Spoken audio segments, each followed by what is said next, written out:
그만 치셔도 됩니다. 예, 박수 치시느라고 고생하셨어요. 인문학에 대해서 이야기를 나누기 위해서 이렇게 여기까지 이 시간, 늦은 시간에 여기까지 와주셔서 감사하고 또 깜짝 놀랐습니다. 근데 여러분들은 그 인문학 하면은 어떤 생각이 드시는지 잘 모르겠어요. 아마 저는 그 대학을 바로 들어가지 못했습니다. 그 대학 들어가기 전에 해야 될 일들이 너무 많았어요. 그래서 그 대학을 바로 못 들어가고 재수를 해서 대학을 들어갔는데 저희 나이 때는 그래도 그 시골에서 공부를 좀 하면은 뭐 이렇게 고시 공부하는 거를 좀 부모님들이 많이 원하셨잖아요. 그래서 저희는 이제 대학 들어가서 저는 그 계열별로 들어갔어요. 그래서 1학년까지는 그냥 그 같이 문과로 그 같이 배우다가 그다음에 이제 2학년 때 자기 전공을 정해서 올라갔습니다. 근데 2학년 전공으로 정해서 올라갈 때 제가 철학을 결정했어요. 철학을 해야 되겠다. 그때 왜 그랬는지는 잘 기억이 안 나지만 그때는 그래야 될 것 같았어요. 그래서 우리 학교에서 260명이 문과 학생이었는데 그중에 가장 정신없는 3명이 철학과를 선택을 했어요. 그래서 이제 철학과를 선택해서 올라가는데 우리 아버님한테는 그걸 알려드려야 되겠더라고요. 저한테 학비도 지원해 주시고 그러는데 알려드리지 않을 수는 없잖아요. 그래서 아버님한테 그때 편지를 했는지 뭐 전보를 쳤는지는 모르겠지만 그래서 우리 아버님한테 그걸 알려드리게 됐어요. 그랬더니 우리 아버님이 새벽 기차로 올라오셨어요. 새벽 기차로. 그러니까 제가 철학과를 간다고 하니까 우리 아버지는 이거 집안이 거의 망하는 줄 알았습니다. 제가 또 장남인다가. 제 지금 대학 시절 이야기가 바로 우리한테 이 인문학이 주었던 느낌들을 잘 보여주고 있는 것 같아요. 자기가 하고 싶더라도 집안에서는 반대하는 그런 것들이 이제 인문학이었습니다. 집안에서 반대하는 이유가 뭐였어요? 대개는 그것이 너를 배부르게 해줄 수 없다. 너를 출세시킬 수 없다. 하는 거였잖아요. 그런 그 인문학에 대한 그런 이미지로 우리가 긴 시간을 살아왔던 것 같습니다. 그런데 지금은 EBS라는 우리나라에서 대표 방송에서 인문학 특강을 개설을 했어요. 이건 제가 생각할 때는 그 엄청난 사건이라고 봅니다. 그리고 또 인문학 특강을 개설했는데 이 늦은 시간에 전부 다 이렇게 다 또 나오셨어요. 물론 저를 보고 나오시지는 않고 인문학 특강이라는 타이틀을 보고 오셨을 거예요. 그만큼 인문학이 이미 우리 그 한국 사회에서 차지하는 비중이 알게 모르게 높아졌다 하는 것을 이제 알 수 있죠. 인문학 열풍이 불고 있죠. 그러니까 인문학 위기의 두 분리된 대립 현상. 이것을 어떻게 볼 것인가 딱 보면 알아요. 인문학은 생존이에요. 자, 지금 이 인문학 특강을 하는 것 자체도 이렇게 신기하고 참 재미있는 일이지만 한국 사회에는 이미 인문학 열풍이 불고 있죠. 언제 전까지만 해도 각 신문이나 이런 언론에서 계속 대학의 인문학 위기라는 이야기를 많이 했죠. 여러분들이 뭘 보시는가 해서 저도 한번 돌아봤어요. 그러니까 인문학 위기에 대해서 많은 이야기를 들으셨죠. 그래서 대학에서는 계속 인문학 위기를 이야기해요. 그런데 사회에서는 지금 인문학 열풍입니다. 자, 이 두 분리된 대립 현상, 이것을 어떻게 볼 것인가 하는 것이 굉장히 재미있는 주제가 됐어요. 인문학을 전문적으로 연구하는 사람들 세계에서는 인문학이 위기고 인문학하고는 아무 상관도 없을 것 같은 기업인들한테서는 인문학이 열풍이다. 이거 재밌지 않아요? 굉장히 흥미있는 주제죠. 왜 그럴까요?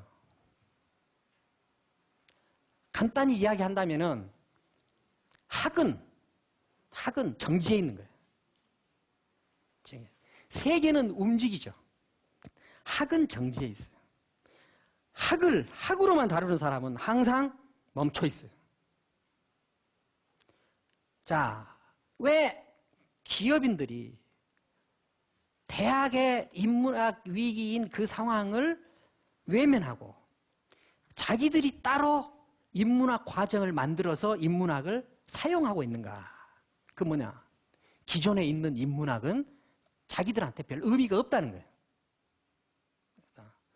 그러면 무슨 말이냐? 기존에 있는 인문학이 새로 변화하는 새로운 문명, 새로운 인류를 혹시 담아내지 못하고 있는 거 아닌가?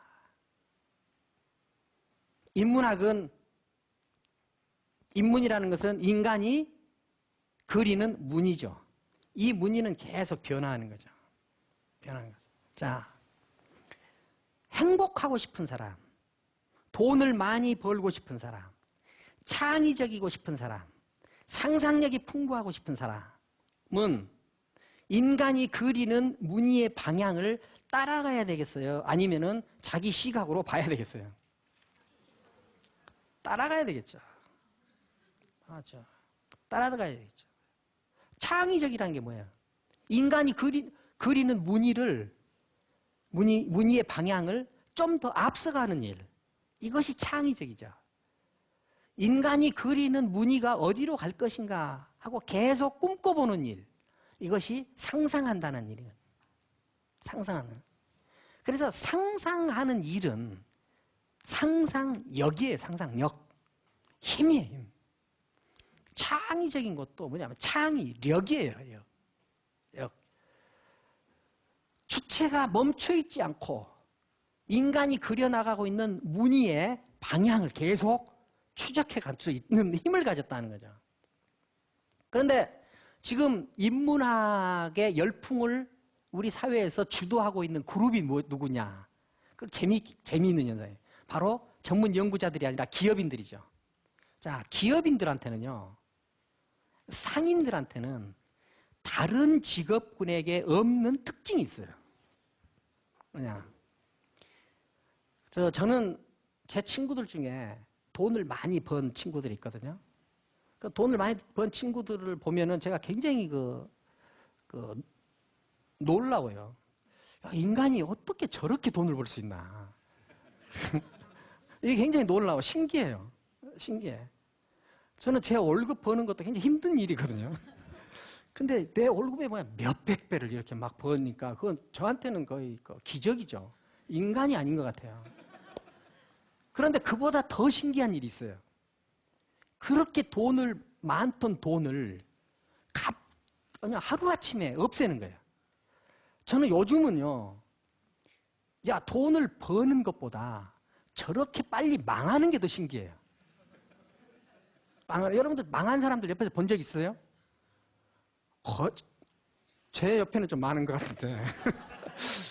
근데 보면 어떻게 저렇게 그 많던 돈이 거의 한 달도 안 돼서 다 없어지더라고요. 다 없어지는 정도가 아니라 빚쟁이가 되잖아요. 저는 그게 더 신기해요. 더 신기해요. 기업인들은, 상인들은 자기가 한 의사결정이 바로 자기 승패를 좌우해요. 자기 승패를 좌우해요. 다른 직업에 없는 특징이에요. 상인들에게만 있어요. 그래서 상인들은 다른 사람들에게 없는 예민한 감각이 있어요. 예민한 감각이 있어요. 왜 이 예민한 감각이 있어요? 생과 사의 경계에 있기 때문에. 이 예민한 감각이 있어요. 이 생과 사의 경계에 있지 않은 사람은 이 예민함이 점점 마모되죠. 마모돼요. 그래서 월급을 꼬박꼬박 받는 사람 중에서 창의적인 사람 나오기 힘들 거예요. 월급도 좀 안 주고 이래야 돼요. 그런데 이 생과 사의 경계에서 이 고대 예민함을 유지하기 때문에 이 사람들한테는 감각이 살아있어요. 그래서 돈 많이 버는 훌륭한 CEO들을 보면요, 되게 의사결정이 굉장히 빠르더라고요. 뭐 깊이 생각 안 해요. 딱 보면 알아요. 딱 보면 알아요. 그런데 여러분들 보십시오. 이 세상 일은 거의가 다 딱 보면 알아야 돼요. 딱 봐서 모르는 일은 평생 몰라요. 딱 봐서 아닌데 선택해 놓은 거는 평생 고달퍼요. 결혼이 이런 경우가 많습니다. 응?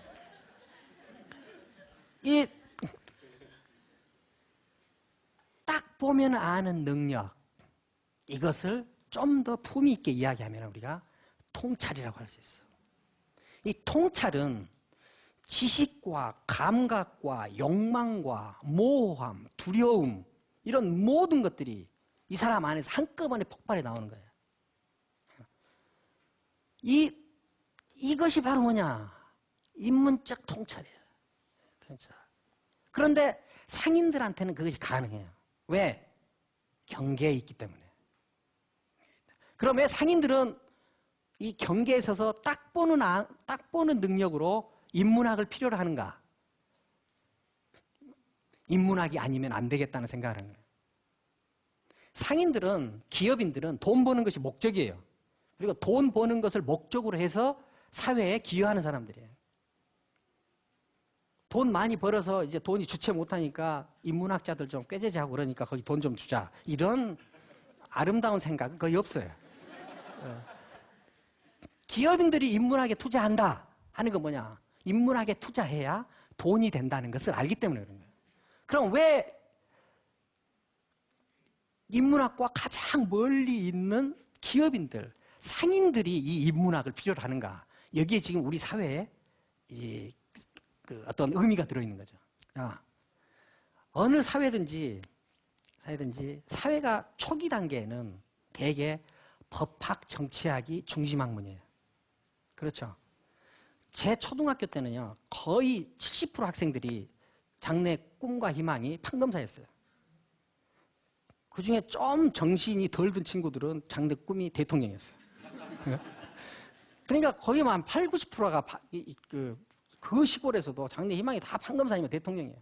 그건 뭐냐? 그 어린애들한테도, 이게 법과 정치로 이게 이루어지는구나. 그러니까 사회가 초기 단계에는 법학, 정치학이 중심 기능을 해요. 중심 기능을 해요. 그 다음에 사회가 좀 더 발전하면은 경제학, 경영학, 사회학, 신문, 방송학, 이런 것이 중심 기능을 해요. 그런 것이 생긴다는 것이 아니라 중심 기능을 해요. 우리 사회가 한참 그런 사회를 겪었죠. 그 다음에 중심 기능을 하다가 좀 더 사회가 발전하면은 철학, 심리학이 중심 기능을 해요.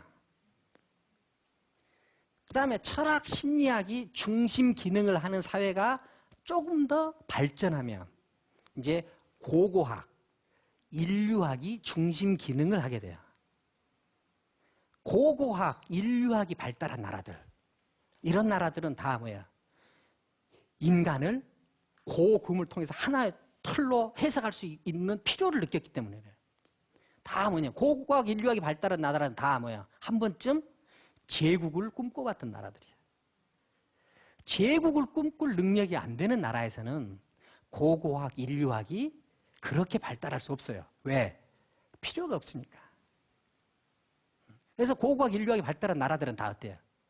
중국, 일본, 프랑스, 영국, 미국 다 제국을 꿈꿔본 나라들이죠. 지금 한국 사회는 선진국으로 진입하느냐 진입하지 못하느냐 이 경계에 있죠. 학문적 분류에 의해서 이야기를 한다면 인문학의 시대로, 인문학이 중심 기능을 하는 시대로 진입하느냐 진입하지 못하느냐. 인문학은 인간이 움직이는 방향을 알려줘요. 인간이 그리는 무늬의 정체를 알려줘요. 우리가 기업인들은 감각적으로 그걸 느끼고 있어요. 뭐냐? 우리가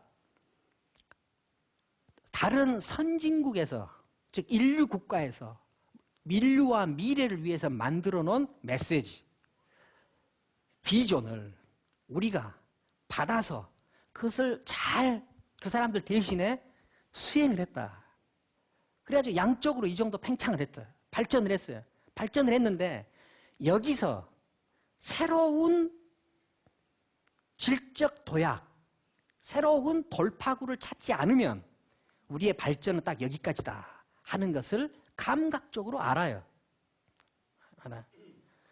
그래서 우리가 여기 지금 한국 사회를 지배하고 있는 중요한 화두가 뭡니까? 상상력과 창의성이죠. 상상력과 창의성이 필요한 이유는 뭐예요? 우리가 지금 우리의 경제 구조, 정치 구조, 교육 구조가 새로운 방향으로 돌파구를 맞지 않으면 우리는 딱 여기까지다 하는 것을 아는 거죠. 물론 교육자들도 알고 정치인들도 알고 관료들도 알고 기업인들도 알아요. 그런데 기업인만 앞서서 실천을 해요. 왜 실천을 해요? 안 하면 자기가 죽으니까. 관료들 안 해도 월급이 나와요. 교수들 돌아다니면서 얘기만 하고 자기가 안 해도 월급 나와요. 정치인 아무 소리나 해도 월급이 나와요. 그런데 기업인은 안 하면 죽어요. 안 죽어. 지금 기업인들이 인문학을 필요로 하는 거는 뭐냐?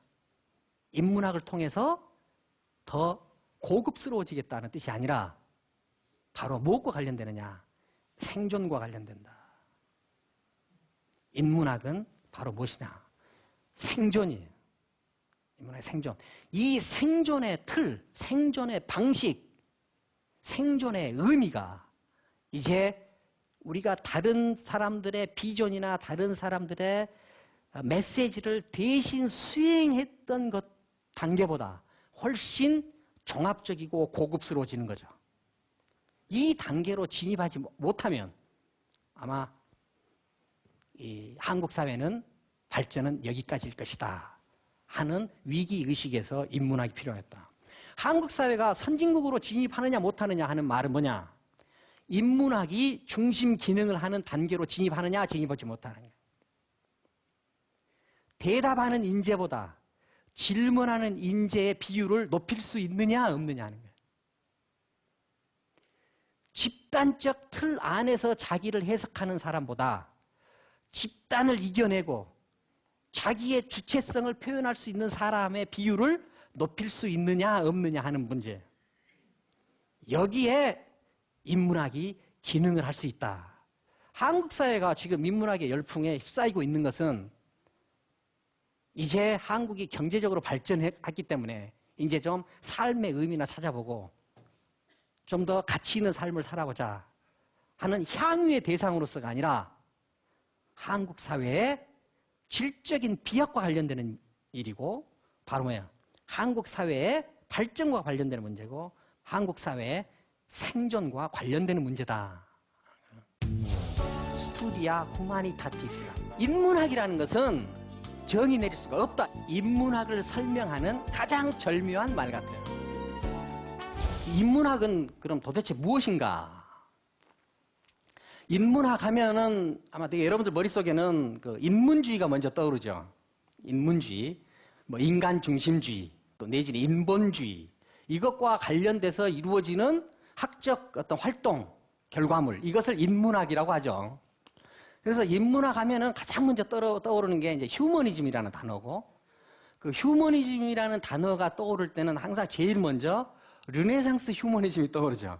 르네상스가 떠올라요. 근데 그 르네상스 휴머니즘이라는 것은 한마디로 얘기하면은 신이 이 세계를 지배하고 있던 세계에서 살다가 인간이 조금씩 그 신으로부터 벗어나서 인간의 독립성을 확보하려고 하는 시도죠. 그러니까 이제 르네상스의 의미는 신으로부터 독립하겠다는 인간의 염원이 암암리에 들어가 있는 어떤 사상 운동이잖아요. 그래서 이 르네상스 이전에 로마 시대에 그 키케로라는 사람은 인문학이라는 말을 가장 먼저 말해준 사람이에요. 스투디아 후마니타티스라고. 이걸 이제 우리가 인문학이라고 그러죠. 그런데 그 인문학이라고 할 때 키케로 뭐라고 하냐면은 인간의 정신을 가장 존귀하고 완전하게 해주는 학문, 이거를 인문학이라고 했어요. 그러니까 인문학은 항상 무엇과 관련되느냐? 인간하고 관련돼요. 인간의 수월성, 인간의 완전성, 인간성의 실현, 이런 것들과 항상 관련되죠. 그러니까 인문학 하면은 인문학에서 다루는 중심은 무엇이냐? 신이 아니라 인간이에요. 인간. 인간이 어떻게 더 인간의 수월성을 더 잘 발휘하면서 할 것인가? 인간이 어떻게 더 인간성을 완벽하게 발휘하면서 살 수 있겠는가 하는 것에 대한 연구란 말이에요. 그래서 The Humanist Tradition in the West라는 책을 쓴 알란 벌락이라는 학자가 있어요. 그 알란 벌락이라는 학자는 인문주의, 그 다음에 인간적임, 그 다음에 뭐 인문주의, 인본주의, 이런 말들을 모두 다 공감할 수 있는 것으로, 내용으로 정의하는 것은 불가능한 일이다, 이런 말을 해요. 그러니까 이 알란 벌락이라는 이 학자는 인문학이라는 것은 정의 내릴 수가 없다, 이렇게 포기를 하는 거죠. 그렇죠? 근데 그러면 이 알란 벌락이라는 철학자는 그 인문학이라는 것이 무엇이다 하는 것을 정의 내리는 것을 포기한다고 했을 때 이분이 실력이 없어서 그랬을까요? 제가 볼 때는 월등한 실력이 있기 때문에 이런 결론을 내린 것 같아요. 뭐냐? 인문학이라는 것은 어떤 내용으로, 어떤 방법으로 특정할 수가 없다. 저는 이 알란 벌락의 말이야말로 인문학을 설명하는 가장 절묘한 말 같아요. 왜 그래요? 인간은 변하기 때문에 그래요. 인간은 달라지기 때문에 그래요. 왜 인간이 변하고 달라집니까? 세계가 달라지기 때문에 그래요. 세계가 달라지기 때문에 해결해야 될 내용이 달라지고, 그 다음에 뭐예요? 그 해결하는 방법이 달라지죠. 그리고 그 해결하는 내용과 그 방법을 다르게 하면서 인간의 삶의 의미가 달라져요. 그렇죠? 존재의 지평이 달라져요.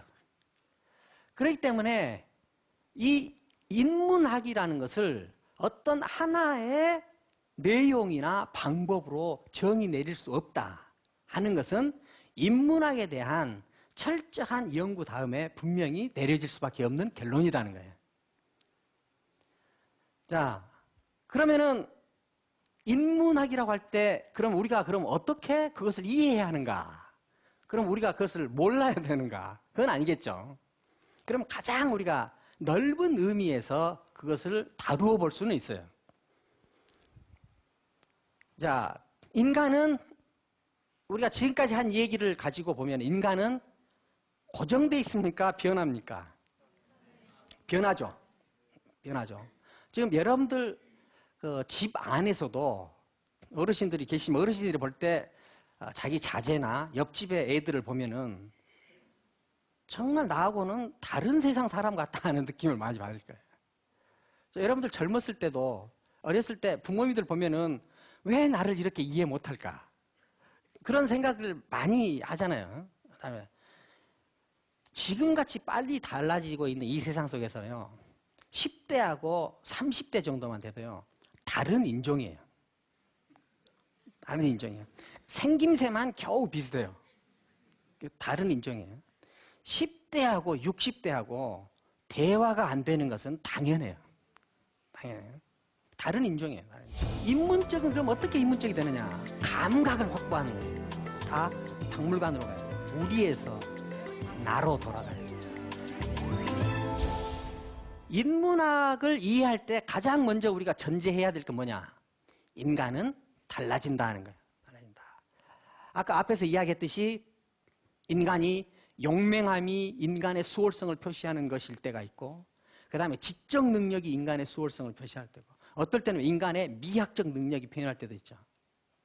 인간이 자연을 상대로 해서 인간의 존재 의미를 이해해야 될 때도 있고, 인간이 동물과의 관계에서 인간 존재 의미를 이해해야 될 때가 있고, 인간이 신과의 관계에서 인간 존재 의미를 이해해야 할 때가 있죠. 인간이 과학과 관계해야 될 때도 있고, 인간이 환경과 관련해야 될 때도 있어요. 프랑스에는 프랑스 휴머니즘이 있고, 한국에는 한국 휴머니즘이 있고, 아프리카에는 아프리카 휴머니즘이 있죠. 고대에는 고대 휴머니즘이 있어요. 인간은 모두 다 다르게 전개되고 있다. 우리가 역사를 나눌 때도 어때요? 고대, 중세, 근대, 현대로 나누죠. 이 나누는 이유가 뭐예요? 고대에는 고대인이 살았고, 중세에는 중세인이 살았고, 근대에는 근대인이 살았고, 현대에는 현대인이 살고 있잖아요. 고대인은 고대인의 시각으로 그 시대를 살았고, 중세인은 중세인의 시각으로 그 시대를 살았고, 근대인은 근대인의 시각으로 그 시대를 살았어요. 현대인은 현대인의 시각으로 그 시대를 살고요. 이 시각을 뭐라고 하냐? 세계관이라고 그러죠. 인간은 이 다른 세계와 관계하면서 다른 시각을 공유하는 방식으로 인간은 움직인다. 인간은 그냥 들쑥날쑥 사는 게 아니라 인간은 이렇게 하나의 흐름 속에 존재한다. 인간이 이 흐름 속에 존재한다 하는 말을 뭐라고 그러냐? 그건 뭐예요? 인문이라고 그래요. 인문. 인문. 인문이라는 말은 인간이 그리는 문이라는 말이에요. 인간이 그리는 무늬. 자, 인간은 그냥 함부로 사는 게 아니라 어떤 큰 흐름 속에 존재한다. 그 무늬를 그리면서 산다. 이 무늬를 그리면서 사는 것에 대해서 그 무늬가 도대체 무엇이냐? 우리가 어떻게 움직이고 있느냐 하는 것을 연구하거나 알게 해주려는 지적 활동, 이거를 인문학이라고 그래요. 그걸 인문학. 자, 인문학은 대학 안에서는 크게 우리가 세 개의 학문으로 인문학이 구성되어 있다고 그래요. 물론 건축이나 시나 예술 모두 다 인문학적 범위 안에 들지만 크게 우리가 세 가지를 든다면은 문학, 철학, 사학을 들죠. 자, 문학은 뭐예요? 문학은 인간이 그리는 무늬의 정체를 언어의 수사적 기법을 사용하고 감동을 자극하는 형식을 통해서 알게 해주는 학문. 이게 문학이에요. 사학은 사건들의 시간적인 계기를 통해서 인간이 어떤 무늬를 그리면서 사는가 하는 것을 알게 해주는 학문. 이것이 사학이에요. 철학은 뭐예요? 철학은 이 세계를 명증한 개념, 범주로 포착한 다음에 그 범주들의 관계로 인간이 그리는 무늬의 정체가 무엇인가 하는 것을 알게 해주는 학문. 이것이 철학이에요. 자, 인문학은 인간이 그리는 무늬에 대해서 알게 해주는 학문이다.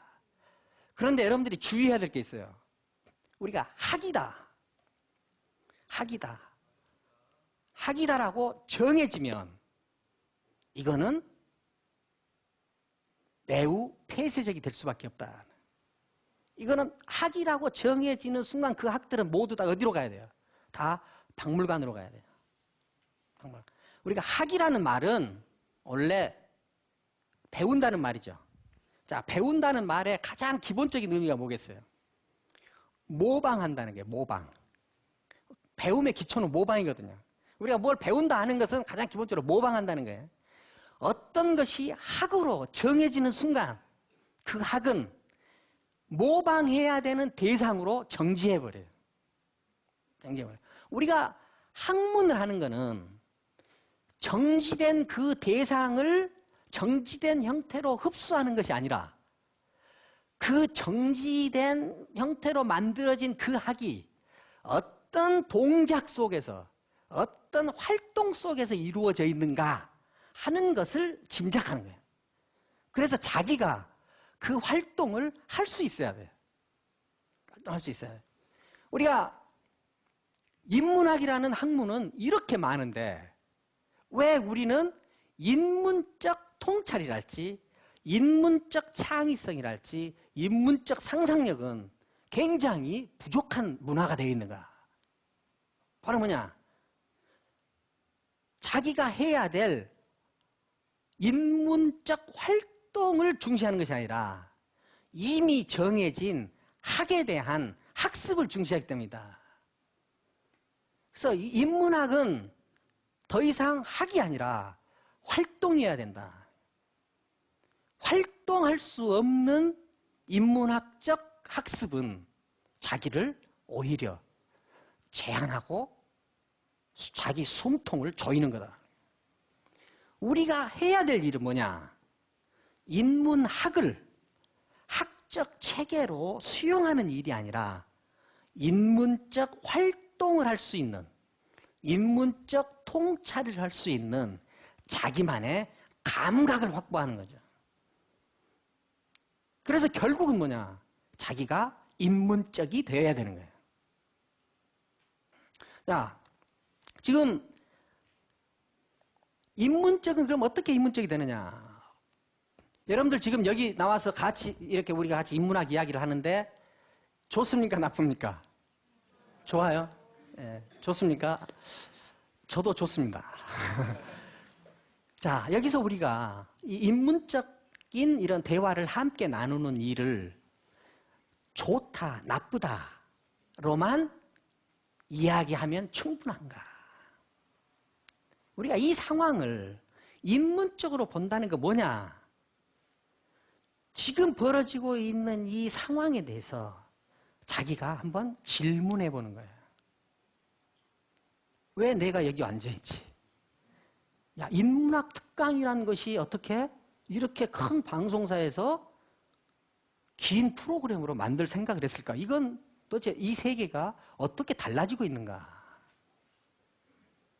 인문적 통찰, 인문적 활동을 한다는 것은 그 사태에 대해서 자기의 가치를 표현하는 것이 아니라 그 사태에 대해서 질문해 보는 거예요.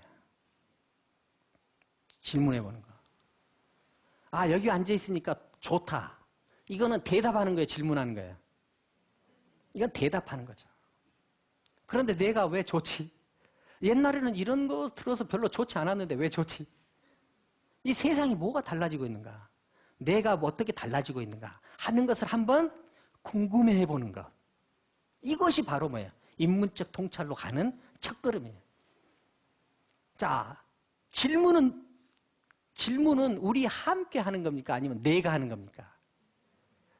바로 내가 하는 거죠. 내가 하는 거예요. 인문학을 학적 체계로 수용하는 것이 아니라 인문학을 나의 인문적 통찰의 힘으로 삼아보겠다 하는 사람은 바로 우리에서 나로 돌아가야 돼요. 우리에서 나로 돌아가지 않고 항상 내가 우리로 존재하는 사람, 우리로 존재하는 사람, 이 우리로 존재하는 사람한테는 힘이 나오지 않아요. 어떤 힘이 나오지 않느냐? 통찰의 힘이 나오지 않아요. 통찰은 분석과 이해의 문제가 아니라 감각과 힘의 문제예요. 저희가 앞으로 이제 노자를 주제로 해서 긴 시간 인문학을 이야기하겠지만 제가 바라는 것은 뭐냐? 인문학을 배우는 것이 아니라 노자를 배우는 것이 아니라 인문학과 노자를 통해서 나의 인문적 힘을 배양하는 거다. 여기에 초점을 맞춰주시면 좋겠습니다. 아시아 사람들은 생각할 줄 모른다. 죽기 전에 이 인류를 한번 살아보자. 리더는 경계에 있는 사람. 우리는 노자가 이미 현대를 철저하게 잘 준비해 놓은 철학자다. 미국의 타임지라는 유명한 잡지에 모든 아시아 사람들을 당혹스럽게 만드는 그런 기사가 뜬 적이 있어요. 자, 제 타이틀이 뭐예요? 이게 지금 이 기사로 하니까 좀 자극적이지 않은데요. 이게 타임지 표지예요. 표지에 크게 써 있어요. 뭐라 써 있냐?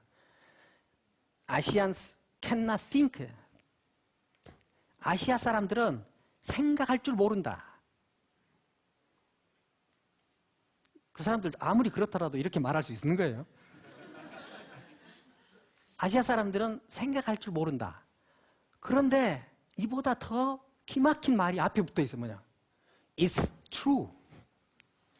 진짜다. 진짜다. 이건 마음 먹고 쓴 기사예요. 그런데 이 말에 우리가 저항할 수 없죠. 저항할 수 없어요. 왜 저항할 수 없어요? 우리가 사용하고 있는 모든 과학기술 문명의 기초의 과학이론, 우리가 사용하고 있는 모든 물건들의 출발, 우리가 이행하고 있는 어떤 제도, 이런 것들이 다 어디에서 왔어요? 다 서양에서 왔죠. 다 서양에서 왔어요.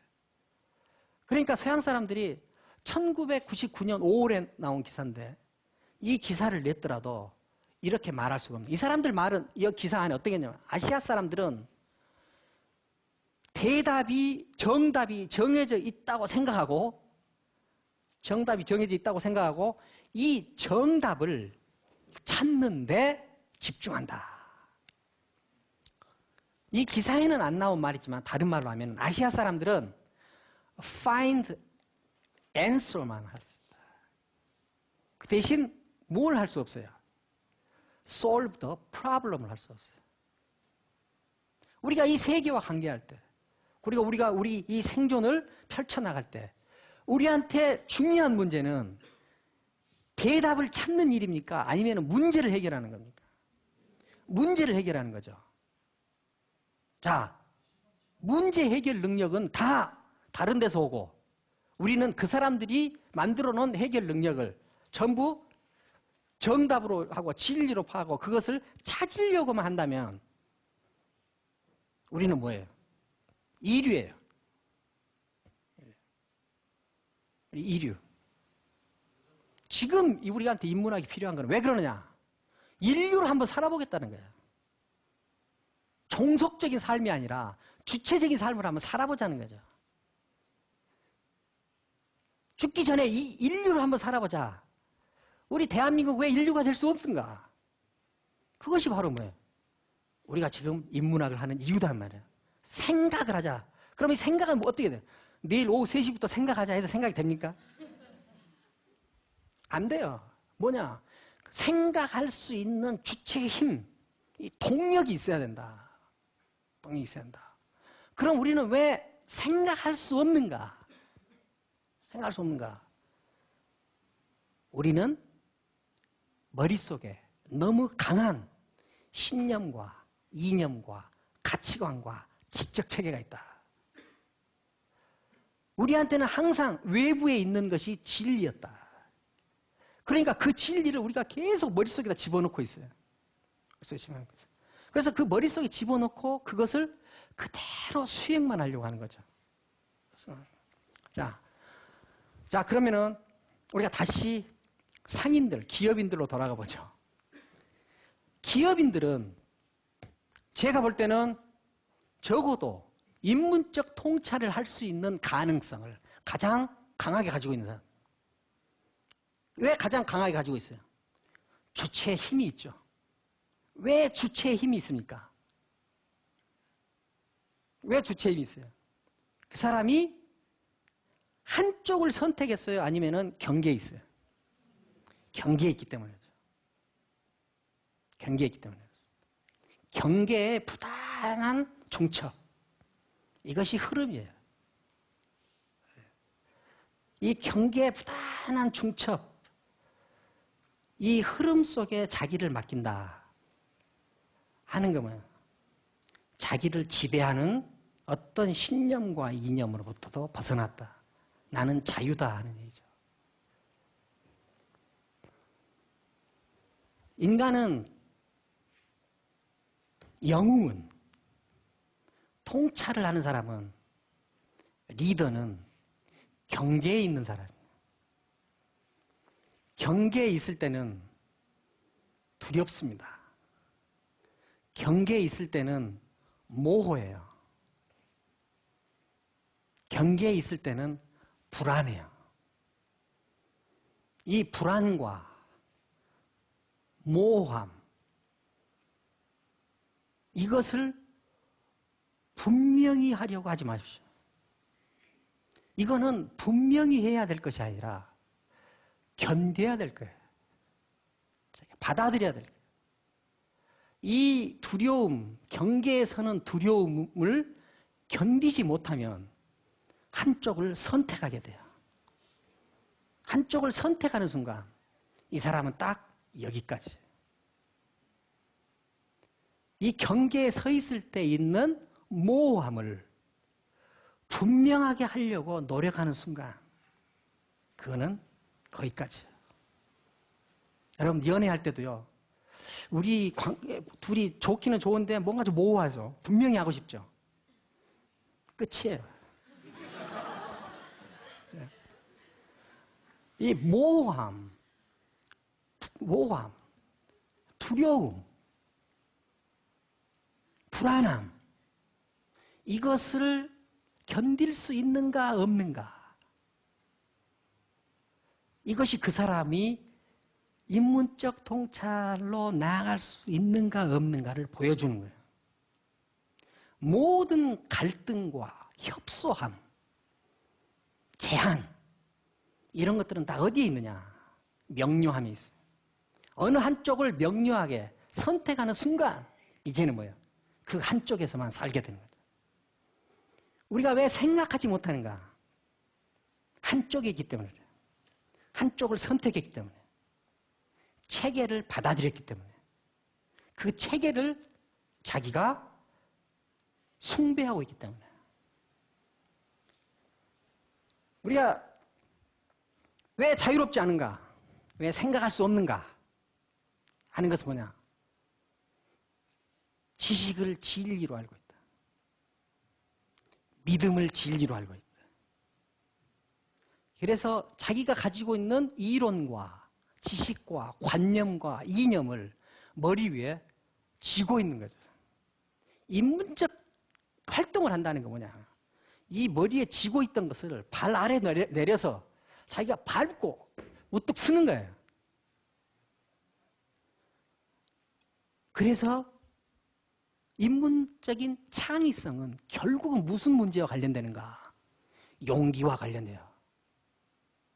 용기와 관련됩니다. 경계에 서서 나오는 두려움을 견디는 것도 용기고, 경계에서 오는 모호함을 견디는 것도 용기고, 경계에서 있을 때 오는 불안을 견디는 것도 용기예요. 우리가 인문학을 통해서 지금 이 시점에서는 인문적 지식을 늘리는 것도 중요하겠지만 그 늘리는 과정 속에서 정말 내가 이 지식을 밟고 우뚝 서 있는가 하는 것을 항상 경계하면서 그것을 느껴야 될 것입니다. 그래서 결국은 인문학은 뭐냐? 너를 가두고 있던 우리에서 탈출하라. 우리는 나를 가두는 우리일 뿐이다. 결국은 오직 너 자신으로 돌아가라. 거기에 무엇이냐? 행복이 있고 자유가 있고 통찰이 있다. 2500년 전에 이런 이야기를 가장 분명하게 해준 사람은 장자라는 철학자였어요. 장자라는 철학자 이전에 노자라는 철학자가 있어요. 자, 노자는 우리한테 무엇을 이야기하느냐? 너를 지배하고 있는 우리를 지배하고 있는 가치관이나 이념은 기준이다. 그 기준은 억지로 만들어서 개념적으로 구조화해 놓은 것일 뿐이다. 그 기준이 행사되는 한 사회는 혹은 너는 구분될 것이다. 구분된 다음에는 한쪽을 배제할 것이다. 배제한 다음에는 한쪽을 억압할 것이다. 기준을 갖는 한 당신은 한쪽에 설 수밖에 없다. 한쪽에 서는 순간 당신의 자발성, 자율성은 유린된다. 이 기준과 이념과 신념을 이탈해서 오직 너의 자발성으로 돌아가서 이 자발성 속에서 너의 삶을 향유해라. 이런 자발적 개인들이 모인 사회가 강하다. 이런 자발적 개인들이 모인 국가가 부강해진다. 하는 이야기를 노자가 했습니다. 자, 노자의 이 설명 몇 줄로만으로도 우리는 노자가 이미 현대를 철저하게 잘 준비해 놓은 철학자다 하는 것을 알 수 있겠죠. 이런 맥락에서 우리가 앞으로 10회 정도 노자를 중심으로 해서 여러분들과 계속 만나는 시간을 갖도록 하겠습니다. 감사합니다. 4가지 정도의 코드를 사용합니다. 제일 먼저 사용할 코드가 불, 그 다음에 기하학적 도형, 그 다음에 혈연, 그 다음에 하는 일, 세계와 인간 사이의 관계 문제를 연구한다. 신이라는 보편적 절대자를 매개로 해서 자기를 해석하게 됐어요. 역사 무대 속에서 능력 있는 존재로 점점 등장하게 됩니다. 노자 이전에 인간과 세계의 관계 문제가 어떻게 전개돼서 노자까지 왔는가.